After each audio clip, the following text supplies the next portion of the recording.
happiness is the key to success. Success is not the key to happiness.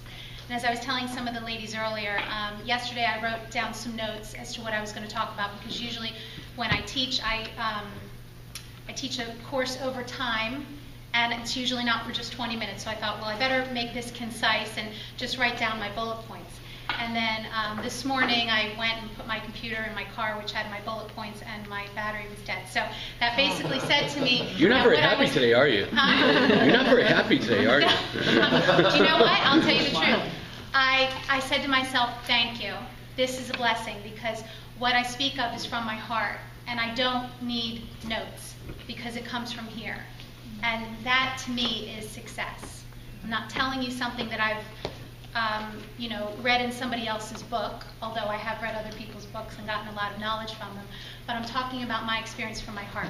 So what came to me this morning was telling you about my definition of success when I was in my 20s, okay? When I was in my 20s, I was a singer, and at one point, I had to get a real job. And I thought, well, what else can I do? My degree's in music, put me on the stage, I'm happy, but what else can I do to make a living? And I thought, well, I love music, so how about I sell radio? I could sell airtime, right, because I love music. I have a passion for that. And in the paper, I lived in Charleston, South Carolina at the time, and there was an ad for an account rep in the paper. And I thought, well, I love music, so of course I can do this. So I go in, I meet the guy, I tell him, I have no experience whatsoever in sales. I sold handbags at Bloomingdale's, and that was about it. And he said to me, you know what? He said, you're fantastic, you've got the job. You're going to be the most successful salesperson here within the next 6 months. And I said, really? And he said, really? And I said, okay. And what happened? Most successful salesperson within the next 6 months, okay? I trusted him. I believed in him. He believed in me. He gave me the courage to know that the only limitations that I had were my own.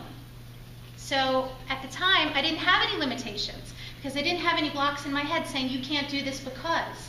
I was bright-eyed and bushy-tailed. You think I can do it? I think I can do it. Great. And within the next year and a half, I was earning over $100,000 a year. I was 26 years old. So in my mind, that was success. To sort of back up a little bit before that of what I thought why my definition of success was that, when I moved to Charleston, South Carolina, I was a singer, as I told you, and I was involved. I did some singing with the Charleston Symphony Orchestra. And there was a woman there who was the librarian. And she was absolutely adorable. She was around my age. And she ended up getting engaged to a gentleman who was on the board. And when she got engaged, he bought her a 3-carat diamond, and he also bought her a BMW convertible. And I remember saying to myself, wow, that is success. That's what I want. I want a 3-carat diamond, and I want a BMW convertible.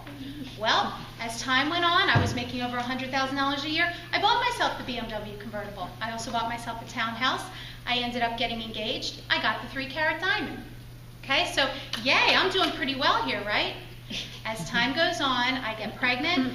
I decided that I wanted to stay home. I did a little bit of marketing on the side to just keep, my foot in the business a little bit.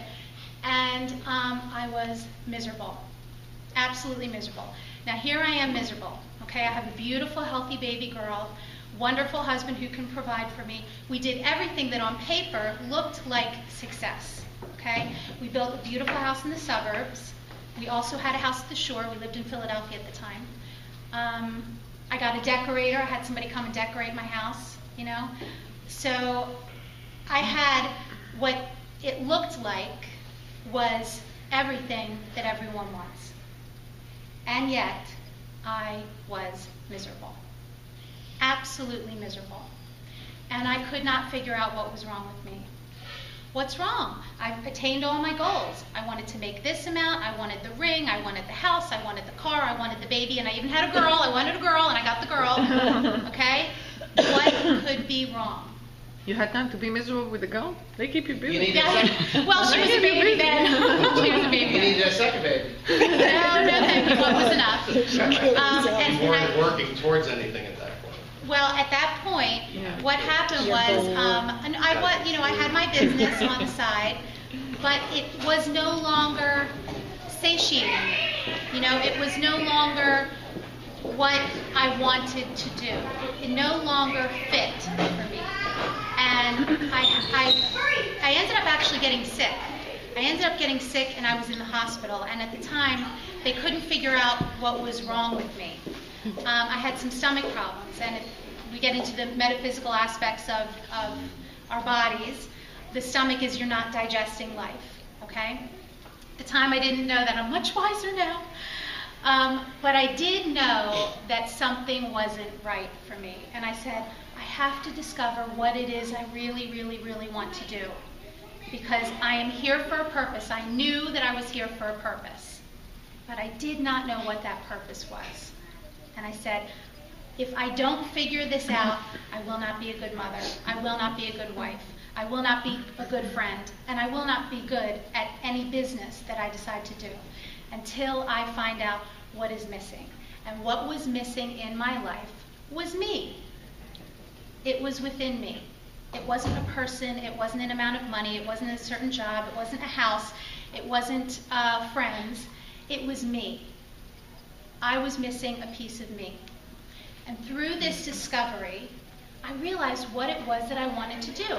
Because I looked back on my life and I thought, gosh, anything I put my mind to, I was able to do. I wanted to be a singer. I got a scholarship to music school.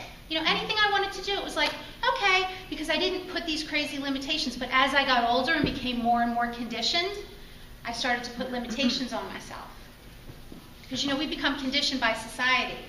You won't be happy until, you can't have this until, you're not beautiful until, you're this, you're that, you're the other thing, because society conditions us that these are the things that we need to be and have to be happy.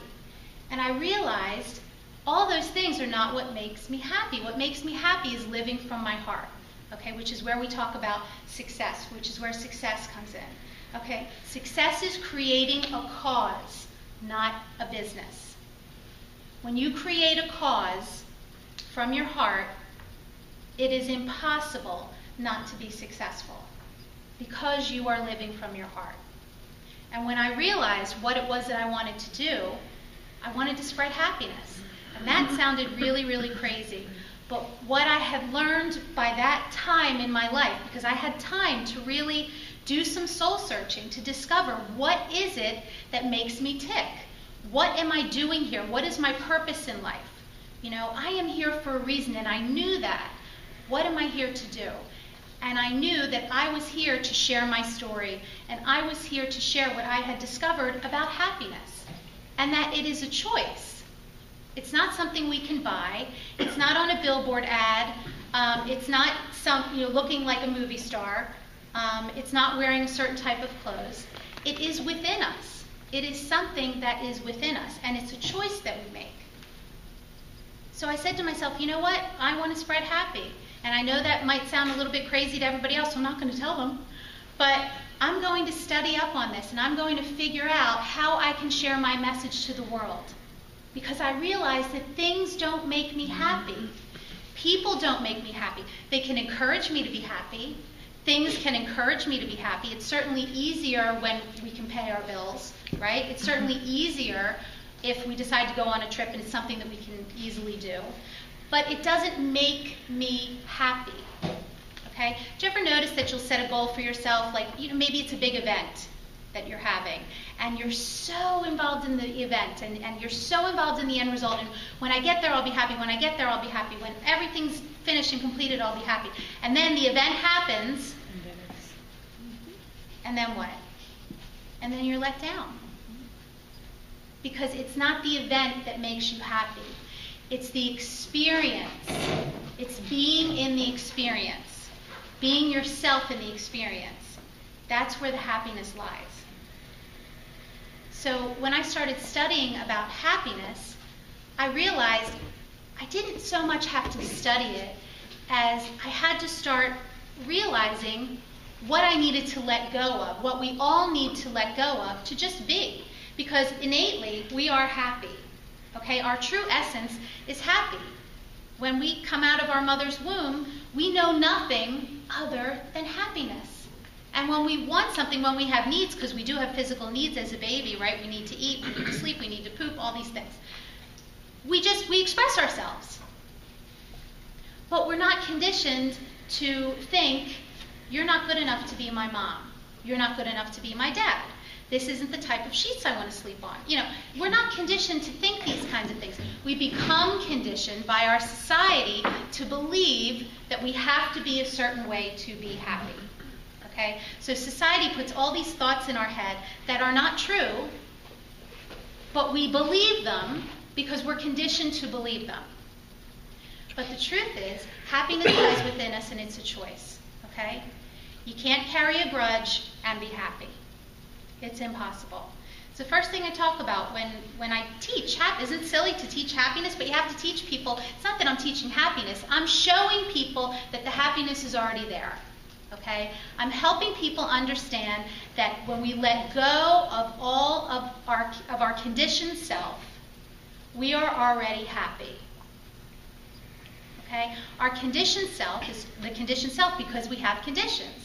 Okay, we say, well, I'm mad at this person, and I'm still angry about this, and I won't be happy until, and we decide that we have to be a certain way and have certain things to be happy, but it's just not true. So when we look at what happiness truly is, it starts with forgiveness, and sometimes it's forgiving ourselves. Sometimes it's just forgiving ourselves. Okay? Because it is impossible to be happy and hold a grudge. It's impossible to be happy and have judgments.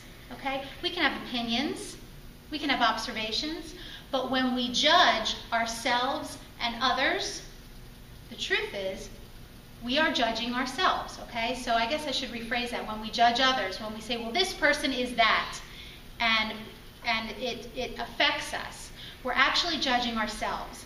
It's something within ourselves that we are not happy about. Something within ourselves that we don't accept, and we're judging others. Okay? It's impossible to be happy when we have judgments about other people. It's impossible to be happy when we have judgments about situations. We can have opinions and observations, but when we judge something, all we're doing is creating a barrier for ourselves. We are creating a reason for there to be something in the way of our own peace of mind. That's all a judgment is. And when we understand the difference between our true self, which is always at peace, and our conditioned self, which says we have to have all these other external things in our life, when we understand the difference and we start making decisions, and this goes for in business, when we start making decisions from our heart, from how we really, really feel. When we have the courage to do that, because it takes courage. Because sometimes society tells us that that's not the right way to do it. You know, society usually makes things a numbers game. Okay? But when you live from your heart, it's not always a numbers game. And I can tell you that I don't have the big house anymore, I don't have the shore house anymore, and I'm living from my heart. And I am happy. In our life, we made a decision that all of those things were just weights that we were carrying, but they weren't bringing us happiness. It was like, I felt like, and that's what I realized when I was in the hospital, was that I felt like I was wearing, do you ever see those weight jackets that people that are training, sometimes they wear these jackets that, you know, are like 25 pounds? That's what I felt like. I was carrying these weights to be somebody that I really am not. And when I let go of all that, and I said, gosh, you know, I don't have to be in this mother's group, and I don't have to, you know, be in this club with all these women, and I don't have to do all these things that all the other moms do. I just want to be myself. When I had the courage to step away from that and stop judging myself, was when I truly felt the happiness.